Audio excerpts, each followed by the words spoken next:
Good morning student. Class 12 civics की online classes में आपका स्वागत है। प्रिय बच्चों, मैंने आपको नागरिक शास्त्र विषय में एनसीईआरटी पैटर्न पर आधारित समकालीन विश्व की राजनीति के 8 अध्यायों का अध्ययन पूर्ण करा दिया है। जो चैप्टर निम्न है: नंबर 1 शीत युद्ध का दौर, नंबर 2 द्विध्रुवीयता का अंत, चैप्टर नंबर 3 समकालीन विश्व में अमेरिकी वर्चस्व, चैप्टर नंबर 4 सत्ता के वैकल्पिक केंद्र, चैप्टर नंबर 5 समकालीन दक्षिण एशिया, चैप्टर नंबर 6 अंतर्राष्ट्रीय संगठन, चैप्टर नंबर 7 समकालीन विश्व में सुरक्षा और चैप्टर नंबर 8 पर्यावरण और प्राकृतिक संसाधन। प्रिय बच्चों, इन सभी अध्यायों को मैंने नोट्स के माध्यम से आपको पढ़ाया है और समझाया है, और इन अध्यायों में मैंने आगामी बोर्ड परीक्षा के सभी प्रकार के प्रश्नों, चाहे वो बहुविकल्पीय प्रश्न हो, अतिलघुत्तरीय प्रश्न हो या दीर्घलघुत्तरीय प्रश्न हो या दीर्घोत्तरीय प्रश्न हो, सब पर विस्तृत रूप से चर्चा की है और उनको समझाने का प्रयास किया है, और एक बहुत बड़ा कलेक्शन आपको नोट्स के माध्यम से उपलब्ध कराया है। प्रिय बच्चों, मैंने आपके लिए इन सभी 8 अध्यायों से एक आदर्श मॉडल पेपर, जो आगामी बोर्ड परीक्षा 2021 के लिए बनाया है, और इससे आपको बोर्ड परीक्षा का पैटर्न समझने में और अपने समय को कैसे मैनेज किया जाए और आप निर्धारित समय में अपना सर्वोत्तम करके अच्छे अंकों से उत्तीर्ण हो सकें। तो आइए बच्चों, हम एक स्ट्रेटजी के साथ संपूर्ण आगामी परीक्षा का विवरण एक आदर्श मॉडल पेपर के माध्यम से आपके समक्ष प्रस्तुत कर रहे हैं। प्रिय बच्चों, जैसा कि आप स्क्रीन पर देख रहे हैं, बोर्ड परीक्षा का निर्धारित समय 3 घंटे 15 मिनट है और पूर्णांक 100 अंक का। प्रिय बच्चों, इसमें कुछ निर्देश दिए गए हैं, उनको मैं आपको बता रहा हूँ। क्रमशः प्रारंभ के 15 मिनट विद्यार्थियों को प्रश्न पढ़ने के लिए निर्धारित किए गए हैं। आप प्रत्येक प्रश्न को बारीकी से, बुद्धिमानी से पढ़ें और उसके औचित्य को समझें। इसके बाद में उसका उत्तर लिखें। सभी प्रश्न अनिवार्य हैं और प्रश्नों के अंक उनके सम्मुख दिए गए हैं। अब हम लोग प्रश्नों के अंक विवरण के बारे में चर्चा करेंगे।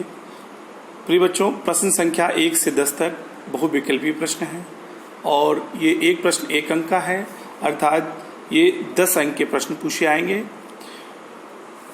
फिर पेपर का दूसरा सेगमेंट है, प्रश्न संख्या 11 से 20 तक लघुत्तरीय प्रश्नों का है।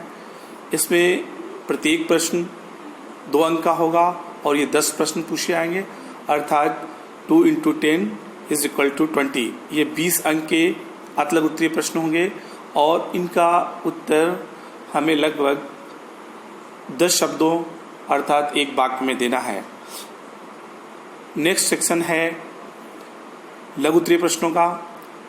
ये प्रश्न संख्या 21 से 26 तक हमारे मॉडल पेपर में दिए गए हैं और ये प्रश्न, एक प्रश्न 5 अंक का है और ये 6 प्रश्न करने होंगे आपको, तो इनका अंक, कुल अंक 30 होगा और एक प्रश्न लगभग आपको 50 शब्दों में अर्थात 5 से 7 वाक्यों में इसका उत्तर देना है। अब अगले सेगमेंट पे हम लोग चलते हैं। प्रश्न संख्या 27 से 30 तक दीर्घ लघुत्तरीय, यानी कि लघुत्तरीय से थोड़ा बड़ा हमको इसमें लिखना है, और ये इस तरह के 4 प्रश्न पूछे आएंगे और ये एक प्रश्न 6 अंक का होगा।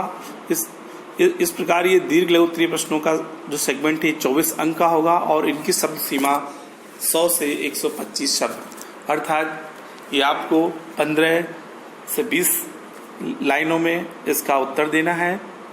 फिर हम लोग बोर्ड परीक्षा के प्रश्नोत्तर के अगले सेगमेंट में चलते हैं, दीर्घोत्तरीय प्रश्न। ये प्रश्न संख्या 31 और 32 है।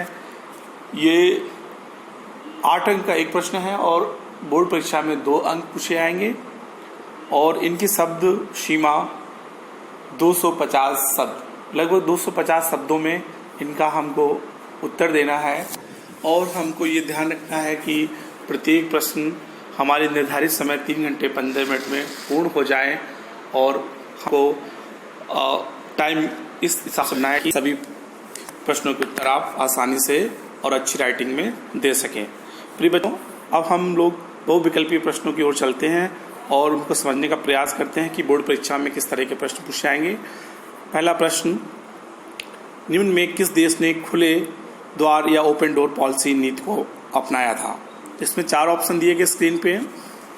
चीन, आ और बा में जापान, और सा विकल्प में ब्रिटेन और दा में अमेरिका। प्रिय बच्चों, चीन इसका सही उत्तर है। चीन ने 1978 में ओपन डोर पॉलिसी अपनाई थी। दूसरा प्रश्न है, क्यूबा प्रक्षेपास्त्र संकट किस वर्ष उत्पन्न हुआ?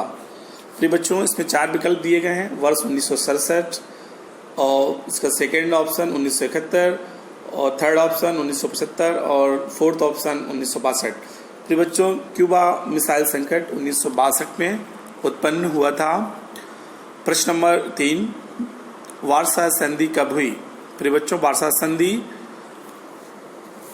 साम्यवादी गुटों के द्वारा 1955 में की गई थी। इसका सही आंसर है।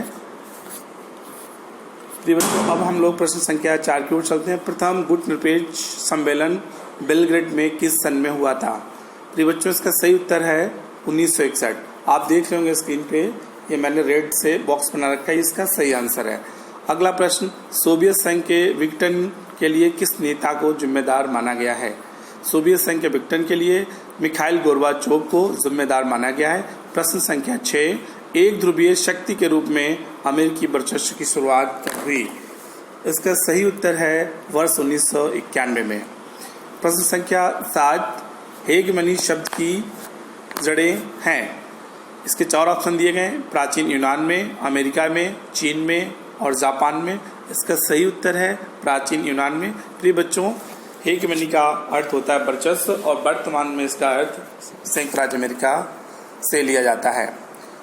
प्रिय बच्चों, अगला क्वेश्चन, प्रश्न संख्या 8, उत्तर अटलांटिक संधि संगठन नाटो का निर्माण किस वर्ष हुआ था?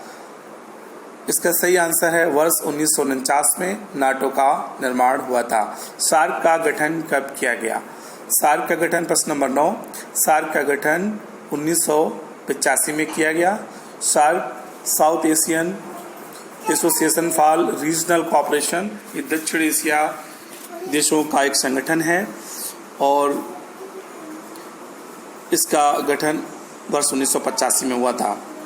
प्रश्न नंबर 10, वर्तमान में सार्क सदस्य देशों की संख्या कितनी है? बच्चों, सार्क के सदस्य देशों की संख्या 8 है। प्रिय बच्चों, अब हम लोग परीक्षा के अगले सेगमेंट अतिलघुत्तरीय प्रश्नों की ओर चलते हैं, जो हमारे प्रश्न पत्र में प्रश्न संख्या 11 से 20 तक दिए गए हैं और प्रत्येक अंक 2 अंक का है, प्रत्येक प्रश्न 2 अंक का है। कुल मिलाकर ये 20 अंक के प्रश्न पूछे आएंगे और इन शब्दों का उत्तर हमको 10 शब्दों अर्थात एक वाक्य में देना है। तो आइए हम लोग देखते हैं। अब अतिलघुत्तरीय प्रश्न नंबर 11, शीत युद्ध का सबसे बड़ा प्रतीक था। शीत युद्ध का सबसे बड़ा प्रतीक बर्लिन की दीवार थी। इसका नोट मैंने दिया आपको। बर्लिन की दीवार पूंजीवादी और साम्यवादी दुनिया के बीच विभाजन का प्रतीक थी और इसका निर्माण वर्ष 1961 में कराया गया था। प्रश्न नंबर 12, ताशकंद समझौता किन देशों के मध्य हुआ था? ताशकंद समझौता भारत और पाकिस्तान के मध्य हुआ था। प्रिय बच्चों, इसके डिटेल्स में हम लोग जाते हैं, उसको समझने का प्रयास करते हैं। ताशकंद समझौता भारत और पाकिस्तान के बीच 10 जनवरी 1966 को हुआ। एक शांति समझौता था। इस समझौते के अनुसार ये तय हुआ कि भारत और पाकिस्तान अपनी शक्ति का प्रयोग नहीं करेंगे और अपने झगड़ों को शांतिपूर्वक तय करेंगे। ये समझौता भारत के प्रधानमंत्री लाल बहादुर शास्त्री तथा पाकिस्तान के प्रधानमंत्री अयूब खान की लंबी वार्ता के उपरांत 10 जनवरी 1966 को ताशकंद सोवियत संघ, जो वर्तमान में अब उज्बेकिस्तान में है, हुआ था। इस समझौते के कुछ ही घंटों के बाद प्रधानमंत्री लाल बहादुर शास्त्री की दुखद मृत्यु हो गई थी। प्रिय बच्चों, अतिलघुत्तरीय प्रश्न नंबर 13, संयुक्त राष्ट्र संघ की स्थापना कब हुई? संयुक्त राष्ट्र संघ की स्थापना 24 अक्टूबर 1945 ईस्वी को हुई थी। प्रश्न नंबर 14, यूएनओ की सुरक्षा परिषद में 5 स्थायी सदस्य देशों के नाम लिखिए। प्रिय बच्चों, सुरक्षा परिषद में 5 स्थायी सदस्य देशों के नाम अमेरिका, रूस, फ्रांस, ब्रिटेन एवं चीन है। अतिलघुत्तरीय प्रश्न संख्या 15, सुरक्षा का बुनियादी अर्थ क्या है? सुरक्षा का बुनियादी अर्थ खतरों से आज़ादी है। प्रिय बच्चों, अब हम लोग अतिलघुत्तरीय प्रश्नों के अगले प्रश्न संख्या 16 की बात करते हैं। व्यापक परमाणु परीक्षण संधि CTBT कब हुई थी या कब बनी थी? बच्चों, व्यापक परमाणु परीक्षण प्रतिबंध संधि CTBT Comprehensive Nuclear Test Ban Treaty 1996 में हुई थी। प्रिय बच्चों, अगला प्रश्न, शॉक थेरेपी क्या थी? सोवियत संघ के विघटन के बाद रूस, पूर्वी यूरोप तथा मध्य एशिया के देशों को साम्यवाद अर्थात कम्युनिज्म से पूंजीवाद की ओर लाने के लिए एक विशेष प्रकार के मॉडल को अपनाया गया, जिसे शॉक थेरेपी, आघात पहुंचाकर उपचार करना कहा जाता है। 1990 में ये शॉक थेरेपी अपनाई गई थी, लेकिन वहाँ की जनता को इससे कोई विशेष लाभ नहीं हुआ। अगला प्रश्न, GFS का आशय क्या है? GFS ग्लोबल फाइनेंशियल सिस्टम का आशय अंतर्राष्ट्रीय स्तर पर काम करने वाली वित्तीय संस्थाओं और लागू होने वाले नियमों है। प्रश्न 20, संयुक्त राष्ट्र संघ में वीटो पावर का क्या महत्व है? संयुक्त राष्ट्र संघ की सुरक्षा परिषद के सभी 5 सदस्यों अमेरिका, सोवियत रूस, फ्रांस, ब्रिटेन एवं चीन में से कोई भी एक अपने वीटो अर्थात निषेधाधिकार का प्रयोग कर सकता है और वह इस प्रकार किसी फैसले को रोक सकता है, भले ही अन्य सभी स्थायी सदस्यों तथा सभी अस्थायी सदस्यों ने उस फैसले के पक्ष में मतदान किया हो। प्रश्न नंबर 20, समकालीन विश्व से आपका क्या तात्पर्य है? सामान्यतः द्वितीय विश्व युद्ध के बाद की दुनिया को समकालीन विश्व कहा जाता है।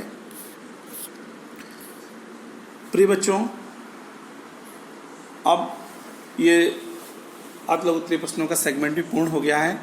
आगे हम लोग बोर्ड परीक्षा के मॉडल पेपर के अगले सेगमेंट पे चर्चा करते हैं। अगला सेगमेंट है वो लघु उत्तरीय प्रश्नों का है।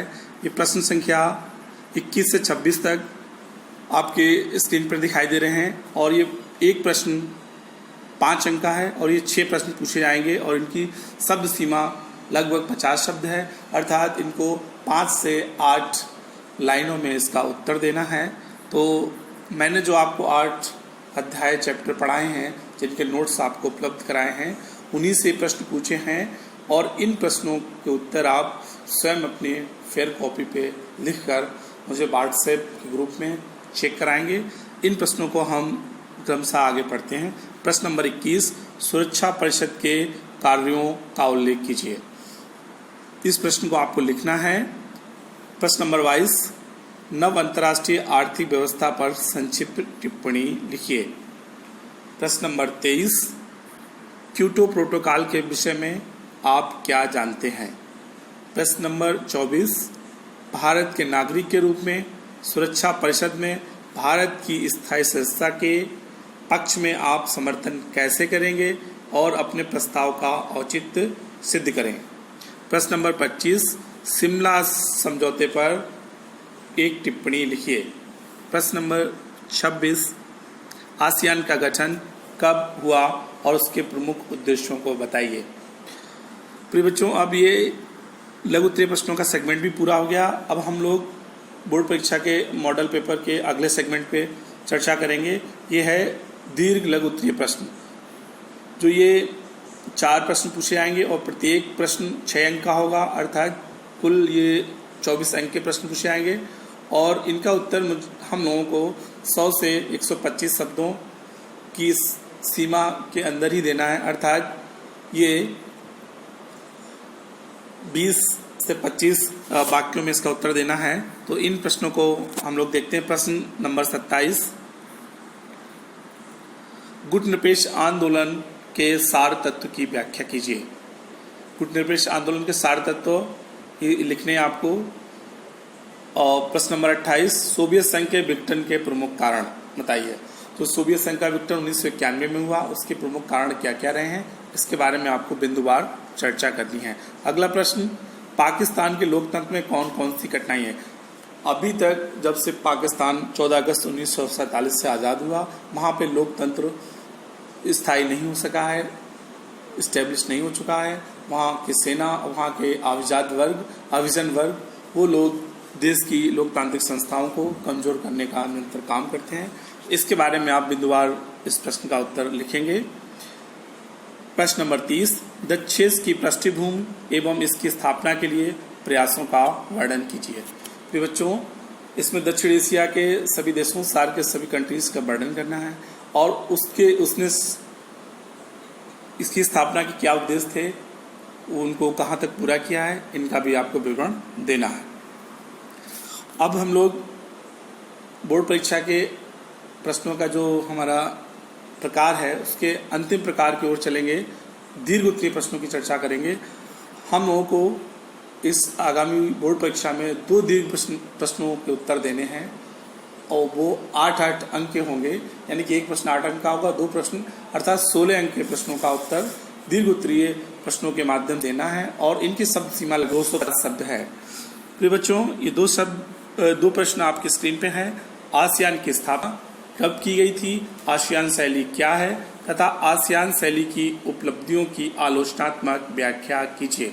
इस प्रश्न को आपको लगभग 3 से 4 प्रश्न में इसका उत्तर देना है।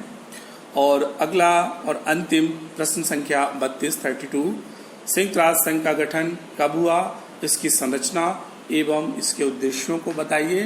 तो बच्चों, इस प्रश्न के बारे में आपको डिटेल्स में लिखना है और इन सारे प्रश्नों को आप लिखिए, पढ़िए, सॉल्व करिए एक निश्चित टाइम 3 घंटे 15 मिनट में। इन प्रश्नों को सॉल्व करने से आपको बोर्ड परीक्षा को देने का एक अनुभव प्राप्त होगा और कैसे आप अपना टाइम मैनेजमेंट करें, कैसे कहाँ आपकी कमियां हैं उनको सुधारने का एक मौका मिलेगा। और इसी के साथ जय हिंद,